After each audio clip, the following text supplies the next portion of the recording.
एक छोटी सी लड़की थी। नाम था सिया। वह अपनी दादी के साथ रहती थी क्योंकि उसके माता पिता बहुत पहले ही उसे छोड़कर इस दुनिया से चले गए थे। दादी ही उसके लिए माँ और पिता दोनों का किरदार निभाती थीं।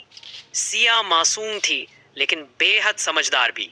दादी अक्सर उसे रात में कहानियां सुनाती जिनमें डरावनी चुड़ैलें, जंगली जानवर और इंसानों का भेष धरकर धोखा देने वाले प्राणी होते। दादी हमेशा कहती थी, सिया, याद रखना, दुनिया में इंसानों से ज्यादा खतरनाक जानवर नहीं होते और जानवरों से ज्यादा चालाक इंसान नहीं होते। अगर कभी कोई अजनबी तुम्हें धोखा देने आए तो डट कर सामना करना। उस रात भी सिया और दादी ने पूजा की।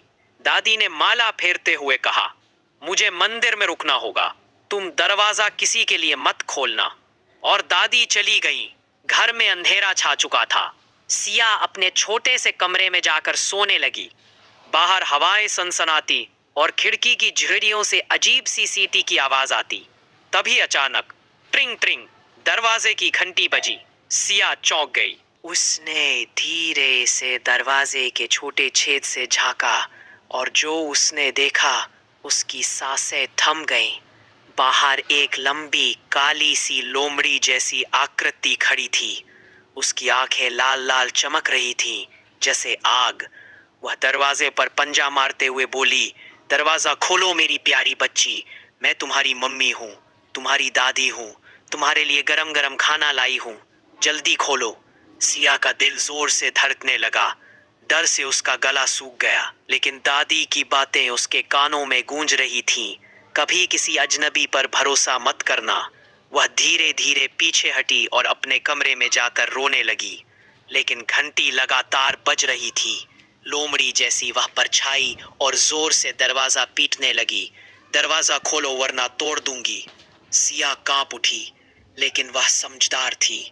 उसने रोते हुए अपने आंसू पोंछे और सोचा, अगर मैं डर कर भागूंगी तो यह मुझे मार डालेगी।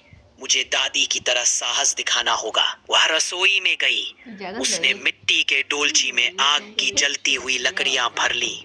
फिर उसने एक तेज चाकू उठाया और दरवाजे की ओर बढ़ी। अब वह दरवाजा खोलने ही वाली थी। उसका दिल तेजी से धड़क रहा था, लेकिन उसने साहस जुटाया और झटके से दरवाजा खोल दिया। जैसे ही लोमड़ी अंदर घुसने लगी, सिया ने पूरी ताकत से उस पर आग फेंक दी। लोमड़ी चीख उठी, उसके बाल जलने लगे, वह तड़पने लगी। सिया ने चाकू उठाया और उसकी छाती पर वार कर दिया। लोमड़ी जमीन पर गिर पड़ी, घायल और कराहती हुई। उसकी चीख ने पूरे घर को हिला दिया। सिया के हाथ कांप रहे थे। वह डर और गुस्से से पागल होकर चाकू बार बार घोंप रही थी। अंत में लोमड़ी हाफते हाफते बोली, सिया, मैंने तुमसे प्यार किया था। मैं तुम्हारा दुश्मन नहीं था। मैं तुम्हारा पिछले जन्म का प्यार था। तुमने मुझे पहचान नहीं पाई। यह सुनते ही सिया का दिल जैसे टूट गया। उसकी आंखों के सामने अजीब सी झलकियां आने लगी। उसे याद आया, पिछले जन्म में वह एक राजकुमारी थी और यह लोमड़ी कोई जानवर नहीं बल्कि एक सुंदर युवक था जिससे वह बेहद प्यार करती थी। लेकिन समाज ने उन्हें अलग कर दिया था। उस युवक ने वादा किया था कि अगली जिंदगी में वह उससे जरूर मिलेगा। आज वही युवक अगली जिंदगी में लोमड़ी का रूप लेकर उसके सामने आया था। लेकिन सिया ने उसे पहचानने से पहले ही मौत के घाट उतार दिया। लोमड़ी धीरे धीरे मर रही थी। उसकी आंखों से आंसू बह रहे थे। उसने फुसफुसाते हुए कहा, मैंने कहा था ना, मैं लौटूंगा, लेकिन तुमने मुझे मार डाला।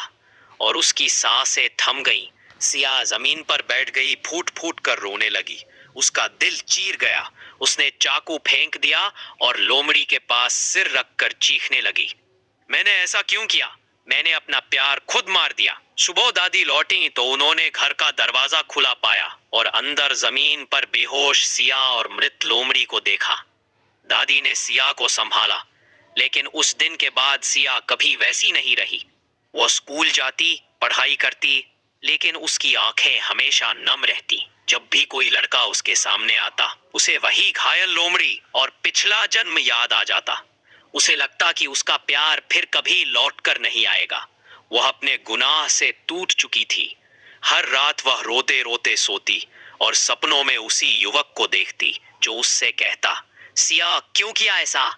सिया की जिंदगी अब सिर्फ पश्चाताप बनकर रह गई थी।